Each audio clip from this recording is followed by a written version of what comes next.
scared myself. That was hilarious. Welcome, everyone. That's going to sound really great on the podcast. The first 3 seconds Right? is us screaming. That's good. It's great. Well, it's on YouTube, but hopefully our editor will fix that for me. I don't know. I kind of like the reality of it. I was telling you about that Stutz movie the other day, and part of it, in the middle of it, Jonas Hill, he's like, he has this moment of brutal honesty, and he's like, this movie is actually being filmed over the course of 2 years, and right now, and he goes like this, and he pulls off a wig, and he's like, I'm wearing a wig to make it look like the last time I filmed this, but this is not who I am right now. And why am I faking all of this? And he just like gets into this whole like thing where he's like, what's real and what's not, and what's reality. And I don't know, it's kind of just really interesting. Which made me think you're gonna laugh. I was driving around Fort Lauderdale the other day, and there was a bus bench, and it was an advertisement for a hair salon, and their motto, oh my God, their motto was just cut it. And I was like, oh, that was like a mortal wound. I was like, oh my God, I will never go there. Like ever, ever, ever. My hair is down to my waist. Like it is a big part of who I am as a human being. I'm like Samson and Delilah. Like I need my hair. And I was just like floored that there was this bus bench that said, just cut it. I don't know. That was a bit alarming for me. Well, I think you know this, but probably not all of our audience does. Both my mom and my grandmother were hairdressers. Oh, interesting. And as a little girl, when the question was, what are you going to be when you grow up? I was going to be a hairdresser, just like my mom and my grandma. And so to me, like that whole world is just very fascinating since I grew up in it.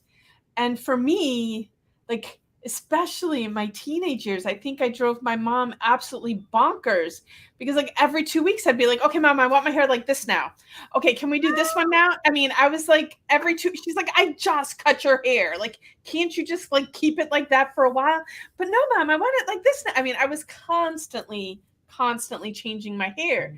And my hair was never long because I was always cutting it. Like it couldn't get long. But every length, short, long, I had the whole tail thing. I had asymmetrical, like all of it. Wow. And the thing is like, I watch other women like stress out about their hair and like have total breakdowns. And I've like lived in the world, like, you don't like it, who cares? It grows back, like. Oh my gosh. See, that's totally opposite how I was raised. Like hair was such a big part of who you are. Like my mom gave me the bowl cut when I was about 6. Then I'll never forget in 2nd grade, like this is imprinted in my mind. It was the Farrah Fawcett years and I wanted my hair feathered. And I think I managed to keep it feathered for one school picture. But then my hair had absolutely no wave or anything to it. So it was cut in layers, but it would just fall straight flat, so it was not the look. And then I don't know, like in 4th grade, I let all my hair grow all one length.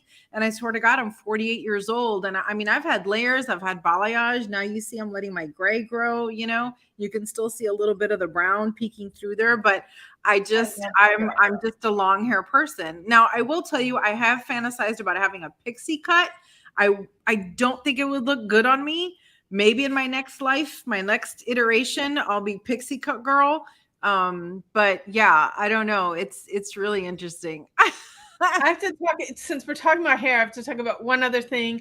I did not learn this on TikTok, but I did like read it on the internet. So maybe it's true, maybe it's not true. I don't know, but it's fascinating to me. I like the story, so I'm going to choose to believe it. Okay. But back in who knows which war, whatever, the U.S. Army was recruiting Native Americans for their psychic abilities. Yes. But the crazy thing was like they joined the army, they made them shave their beautiful long hair, and they lost their psychic abilities because in their culture, your hair is like the antenna that like receives that information. You're nodding your head. Like, have you heard the story as well? Yes, I've absolutely heard of this. And I think like you said, whether, whether you choose to believe that your hair is the antenna or not, right? Like it's whatever you believe is your perception, is your reality, right? And so Sure. I do think, right, it's like I brought up Samson and Delilah, you know what I mean? Like, you cut his hair and all of a sudden he wasn't the guy anymore, like it absolutely makes total sense. Absolutely. Plus I do think your hair is an extension of your body, right? Like I know it's dead, quote unquote, but I don't know. My hair is very much alive, girlfriend. I'm telling you right now. Well, and then there's like for those who can't see, I have some purple hair here, and it's been all different shades and whatnot of purple, And pink. probably like 5 or 6 years now. Yeah. And it's been amazing to me how many women have come up to me and said, I wish I could do that with my hair. I wish. Yeah. I'm like, just go to the damn hair salon and let them put purple in it. Like, what is the big deal? And then women will say, my husband would divorce me if I did that. I'm like, if your husband's going to divorce you because you make your hair purple, I think you have bigger issues. Or my boss is going to fire me if I dye my hair purple. I'm like, maybe you want to get fired if your boss isn't going to let you dye your hair purple. And like, I feel at this stage in the game, like, if it's going to make you happy, purple hair makes me happy, I'm going to make it purple. Like, and you all just get to live with it, and you can like it or you cannot like it. And it doesn't matter to me. And it's beautiful. And, like when people see me with my gray, especially like my mom's generation, they're all like, oh, why are you letting yourself go? And I'm like, man, it's not that I'm letting myself go. It's that I enjoy it. I like it. I like the way that it looks. And as of yet, it has not affected my ability to love my family, earn money, be happy, travel, do all the things I want to do. Right. Like, amen. I will tell you what your hair is stunning. I love it. Thank you. Thank you. Well, today's like a tight bun day. I put my bun so tight. I'm pretty sure I gave myself a little facelift here by accident. But, really? I thought you had some work done. I was going to ask you off camera. Yeah, no, it's just hairspray and an enormous amount of tight hair ties in there. It kind of hurts a little bit. I'm not going to lie, but whatever. It looks good enough for now. But I'm going to share one hair quote, which I absolutely love. I know you're thinking hair quote. Who has hair quotes? I have hair quotes. Coco Chanel said, a woman who cuts her hair is about to change her life. And yes. I absolutely love it, because when you're ready to like step into your next self, level up, whatever it is, I don't care what anybody says, you go and you do something with your hair. Like maybe it's dyeing it purple, maybe it's shaving it bald, maybe it's, just a trim. I don't know, but it is absolutely, I think, a part of who we are, one way or the other, having it, not having it, whatever. It's a thing. It's got a life of its own. Awesome. Yeah. All right. You and I can talk forever about nothing. So we need to get the show rolling, and we're going to bring on our next guest. Here we go. Hello, Nicole. Hi. Welcome. As I'm fluffing my hair from all the energy of hair talk here. There you go. Gorgeous. Perfect. Thank you. So would you please introduce yourself to our audience? Tell them a little bit about who you are and the magic that you do. Oh, thanks. Yes. So my name is Nicole Waters. I am a holistic functional medicine practitioner. I'm also a spiritual coach, spiritual life coach, and a multidimensional energy practitioner. So basically, I combine all that into the functional medicine sphere for people to find out what's actually going on at a root level with their health. I think a lot of us do know, because functional medicine, that word is more out there in the world, but I think there's still a lot of people that don't really understand what functional medicine is. Maybe you could explain. Yeah. So functional medicine is really getting to the root cause of what's going on in the body, not just body, but emotionally, body, mind, spirit. It's the why you are having the challenges you're having coming up. So we uncover that why. I uncover that sort of why, so that, there's so many people out there that they can go to the physician, like a conventional medicine physician, and they can get their labs and someone can say, looks good. And they feel it's not good. Like they know something's off, or, They just deep in their bones, they're like, doesn't make sense. This still isn't regulated and this isn't. Or, there's so many people wanting to go the alternative route now. They're just wanting to get back into the way of the earth, and the herbs and doing things in a more natural way, without, all the side effects that can come regarding medications and things like that. So really, I say that it's some people just go that one route, but it can be a beautiful marriage of the two, because conventional medicine isn't really able to go into all of that other diet, lifestyle, alternative, like depth, specifically, even more so the emotions, right? We know emotions, and the spiritual play a huge role. That's beautiful. Absolutely. I'm going to take umbrage, and yes, I say umbrage, with our use of the words conventional and alternative. It just gets my goat, because what we say is conventional is actually pretty new. That is new age, right? Right, Because for right, thousands right, and thousands of years, what is considered alternative medicine was conventional. It was the standard, right? And so I don't know how we can have like thousands of years of a certain practice, and then really quick we created this practice and it somehow negated everything else, right?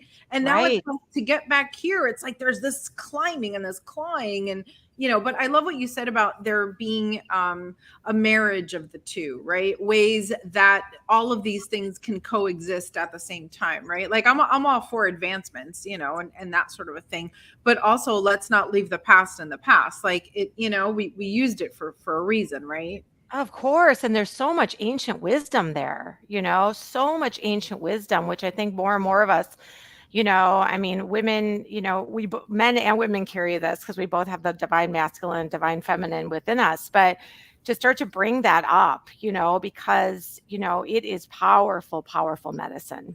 And we have to, when we just, don't look at the emotional aspect, we are not going to get to the root of what's going on, because emotions are what drives that physical to show up in that energy body at the end. The physical is the most dense part of the energy body, and the body goes out into many dimensions. So that's something even people think, oh, well, maybe I have this much of an aura or this, or I have a little energy here, but we're quite vast. So, when it shows up physically, then there's a whole long line of where it showed up, in other, the mental body, the emotional, spiritual body.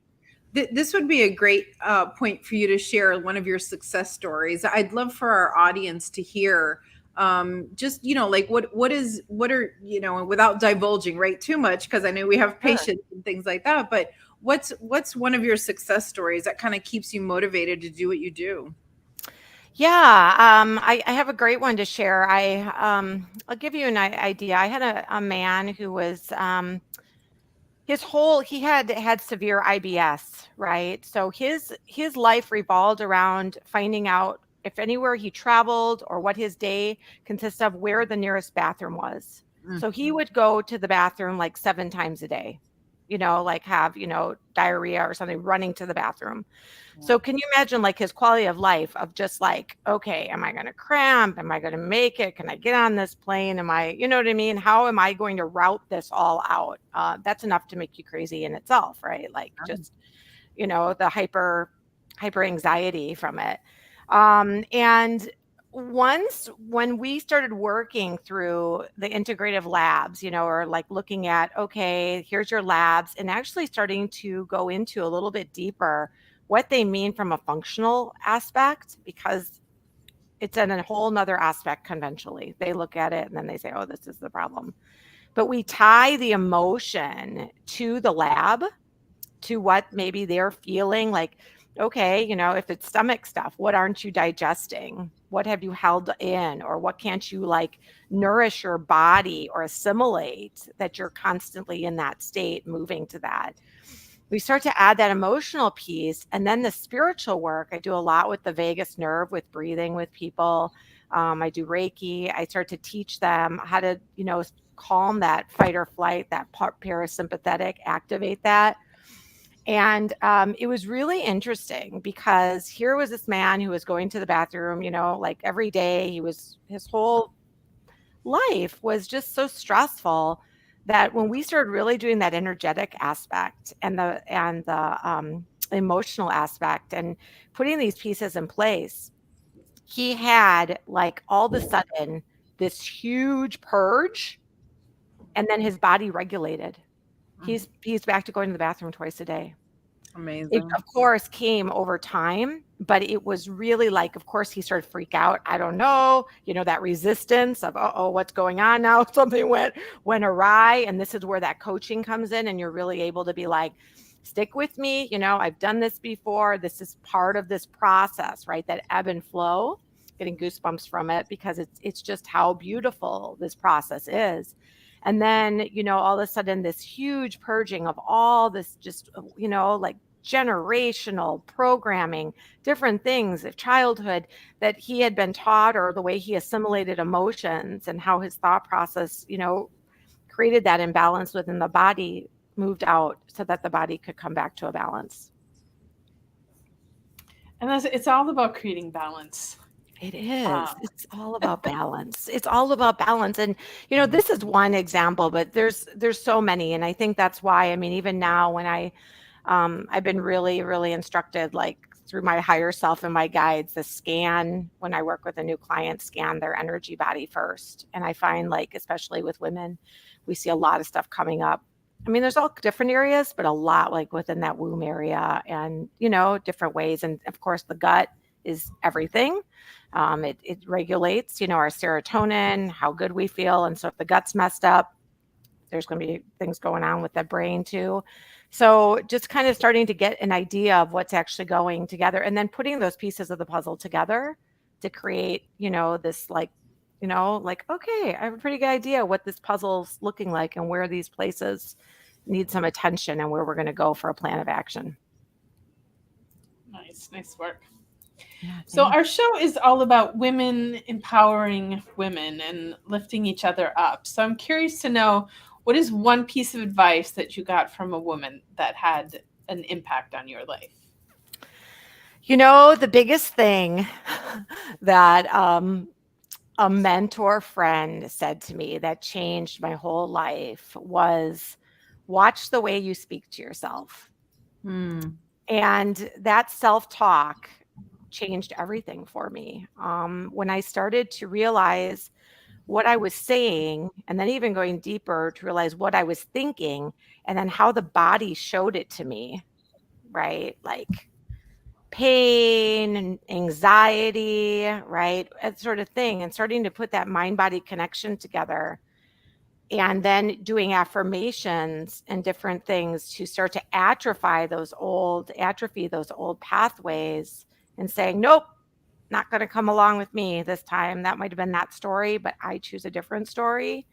That was my biggest game changer. I think that we can alchemize ourselves so much by being mindful of our thoughts. You're absolutely right.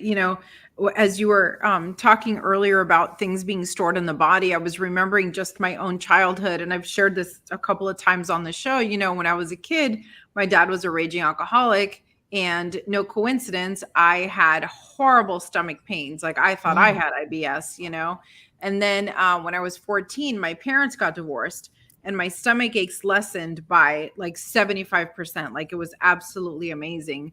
And then years later, when I got divorced, my stomach aches went away completely. Isn't that something, right? It's just like the body being free. The inner child was free. Absolutely. And it was just like this huge relief. And gosh, I so get it.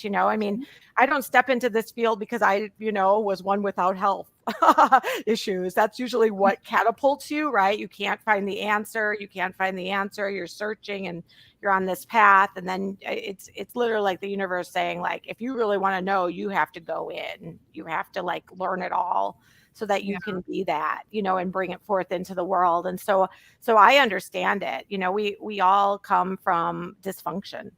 Yeah. We all do. Even when people don't want to admit it, I'm like, there's dysfunction there because we're here to grow, right? We're here to grow beyond it. Yeah. Even that, even the word dysfunction, like, and even the word trauma, I think I want to start like neutralizing these terms, because to say that something is wrong implicates that there's a right way. And when we say everyone has trauma, what if we just say everyone has experiences that leave an impact on us, like not, you know what I mean? Because True, with the feeling labels. like, right, like if I say, oh, I grew up with a certain trauma, does that mean that there are people that didn't grow up with trauma, that like every single day and every single moment of their whole entire existence was perfect? There's no such thing. So No why such are we even labeling things in this way, right? Well, I agree. You know, I think labeling is a huge thing, right? I mean, look at what happens with children with labeling of things when everyone is like uniquely perfect in their own way, and then they just find it as long as they're supported and they're in Yeah. a safe environment to like explore that. So I love that. It's always about like refining, right? Even what we say, and then we start to refine a little bit more and be like, and they really are, because when it all boils down to it, no matter we pick the path, we come in, and the end result is how much you decide to love yourself and forgive and be, what you've created to be.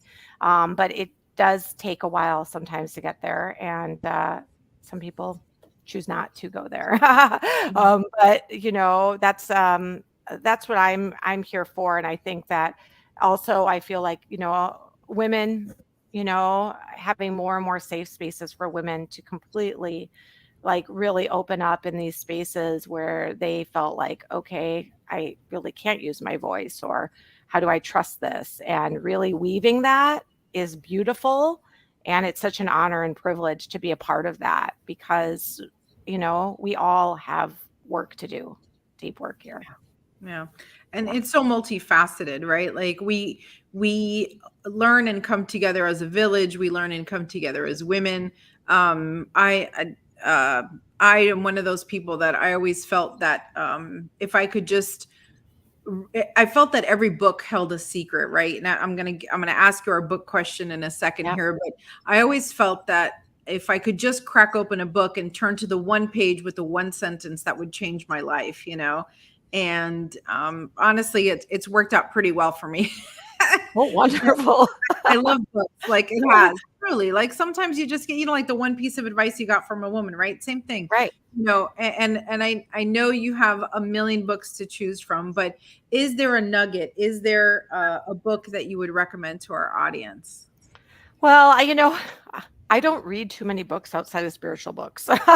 We'll just put it that way. It was just kind of one of my things that I have two kids at home and I'm fairly busy. And so, I mean, there's the biggest book that ever made a dent, I would say, and it goes along with some of the self-talk, was Louise Hay, How to Heal Your Body.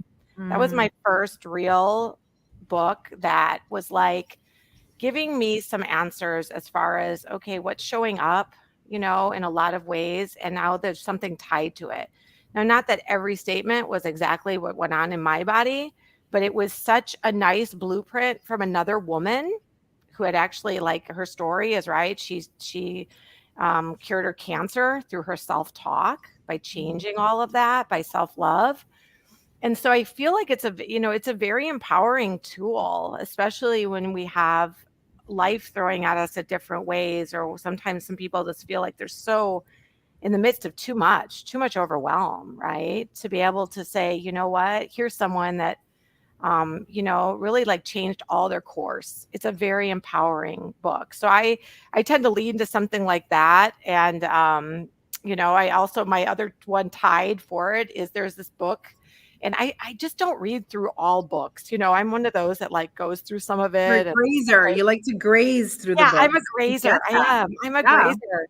And I have to tell you, the only other book that I probably have finished cover to cover is there's a book called Left to Tell, and it was about the Rwandan genocide. And it was a woman who actually, I think it went through Wayne Dyer, but he like was talking about this book that she actually does step by step, like what happened with this genocide and how she was like trapped in her bathroom for so long and like hiding.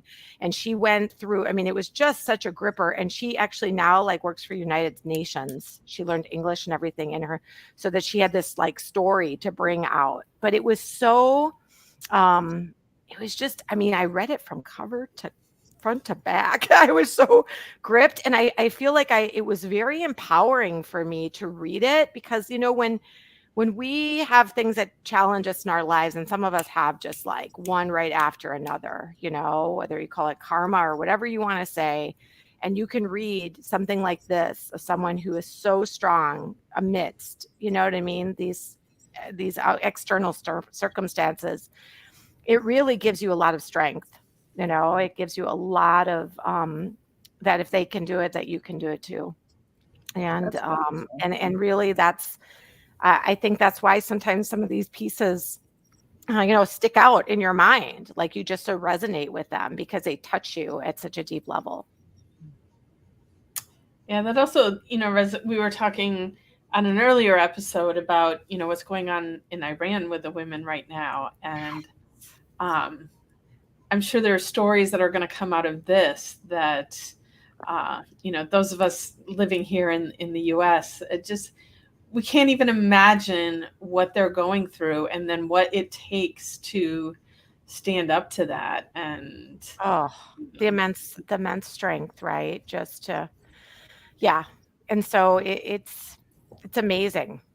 It's amazing how much we have within ourselves. And then when we think we don't have it, that we can get more and that we can keep growing. And then to see all around us, examples that stretch even further beyond our mind of what we even feel like is possible. But yes, immense strength, courage. we can do hard things and we can do really hard things. We can do it all. We can, because and I think that that's the other thing, we birth, we're creators, we're alchemists. And so it's so important to be able to take those times to savor those nuggets and remember that we can, no matter how uncomfortable it is, that we can move through it, and that there's supportive communities around us, and like just this podcast, and other women who have walked in these shoes and that have been through, different things, and the universe will line you up with the right people. Absolutely. I think like the biggest survival skill truly is because, some of that sounds like really, really hard, right? Like I could never survive this. Or I could never do that, or I could never get divorced, or I could never be on my own, or I could never move to another country, right? Or anything like that. But I think it's one ingredient, and that's hope. I think if you hang on to hope, you really can do anything. You really can. And your comment jogged my memory, because I had a big book. There was another book, Feel the Fear and Do It Anyway.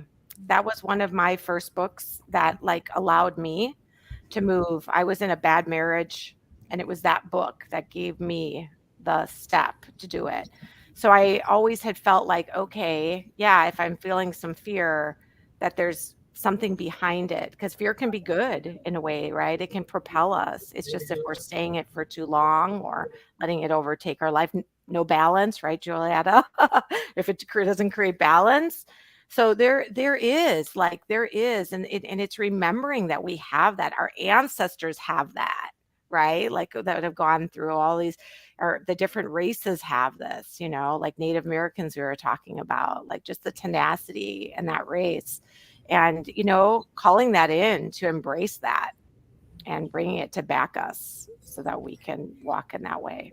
Yeah. Well, that really leads into our next question, because we take risks along the way and do things that may have felt fearful or difficult or hard.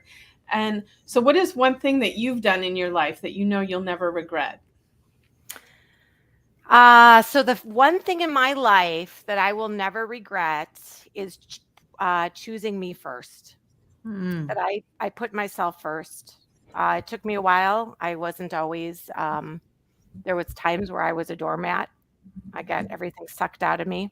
I remember that many years ago. I was at one of these like fun, like girl get-togethers, and it was a reading.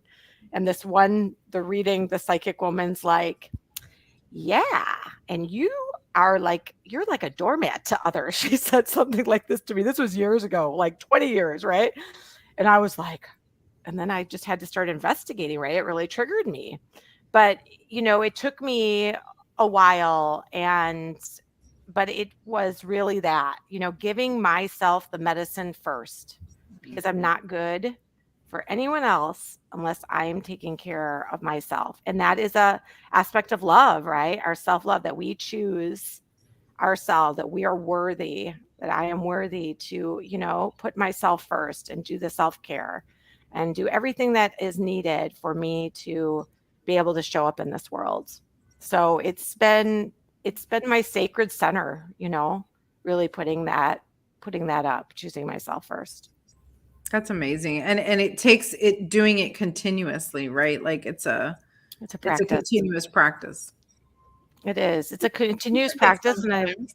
yeah, I mean, it does happen, I mean, especially when life throws it for you and you have like kids and everyone's like vying for your time and different things, but you just, you feel it when you don't have it.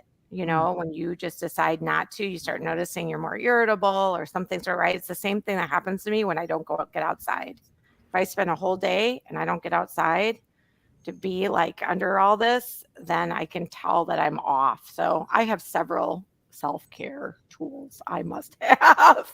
I just bring them all in, but I know myself and I know what makes it work for me so that I'm able to be, um, you know, loving to myself and honoring and respecting myself, but also to be of service out in the world. Yeah. Yeah. Some days are the days where you're like, oh, one little bit of self-care will do it. I feel great. And the next time you're like with your big basket of self-care, you're like, I got 27 things I got to do today. And they all are going to center around me right now. Yes, right. I Yeah. get The it. other day I had one of those like super crazy busy days and I was like, okay, I got 4 minutes before my next client shows up. And I leaned back on one of my couches here at the studio and I just stared at the ceiling and I envisioned a particular, soothing scene for me. And sure enough, 4 minutes later, knock, knock, my client was here. And I was like, well, that was a nice vacation. Like that was great. Like Yeah. I just needed 4 minutes of waterfalls and forests and then I'm Yeah. good. I'm good to go. I'm good to go. The quick pick me up, right? That's Like it just whatever you intend. I mean, and it's so beautiful, right? Like when all of a sudden something falls off just to make room for Yeah. you to have that space. Like I love that about the way life works with that. When we just aren't in resistance, we just can flow and then it just opens and you're like, oh, well, why is that so open? And then you're like, oh, now I know why. Right. We're almost to the end of our show. I want to ask you one last question, my favorite question. If you'd share with us just to give our listeners something nice to hold on to until our next episode, what is your sweetest and most delicious memory? So I'm a mom, and so moms come up with, the best memories of things. But I really believe that it's like I had to. It's really, really about like holding my kids for the first time in my arms. That was the best memories I've had. I had both of my children naturally, so they were very different. One was at a birth center, one was at home, and so there was some a lot of work involved, a lot of good, powerful self-talk, a lot of ohms for the last one, a lot of ohms, because he was flipped and he came out sunny side up. But it was like that, like unconditional love, and being able to feel like very empowered and very strong, that I Mm. was able to do that, like so many wise women have done it before, and just hold this beautiful soul in my arms, that like just so much unconditional love there. So that would be my sweetest. I mean, I have to always say, like, the birth of my children was first, and then I would say my second thing always was that I always had beautiful memories going in a sweat lodge. I've done sweat lodges Mm. before, and those are like tied up there because it's such an honoring space where you can just like give everything. Where I really felt like so heard and so like vulnerable, like so feminine, but also so supportive and listened to. And it's really amazing that that happens there, like in the darkness with the rawness of nature. But yeah, I love that. Nice. Yeah. Ah. I know. Good That stuff. was delicious. Thank you. Thank you. Yeah. So thank you so much for showing up today, Nicole, and Yeah. sharing all of that with us. And you got anything else, Graciela? That's it. You know me. You got to stop me while we're at it, when you can. Cut her off. Cut it off. I love it. Thank you, Nicole, so much for being here. I appreciate it. Our listeners appreciate you. Know and trust that your words are literally going all around the world as we speak right now. So I appreciate you. Oh, thank you both for having me. I'm so thankful to have met both of you and connected the way we have, and just spreading this kind of information out for anyone that it resonates with, and so that they're able to feel supported and empowered and loved, and expanding themselves to their fullest authentic self. That's really what it's all about, right? So thank you so much for having me on. Thank you, Nicole. All right, listeners, love you much. We'll see you on the next one.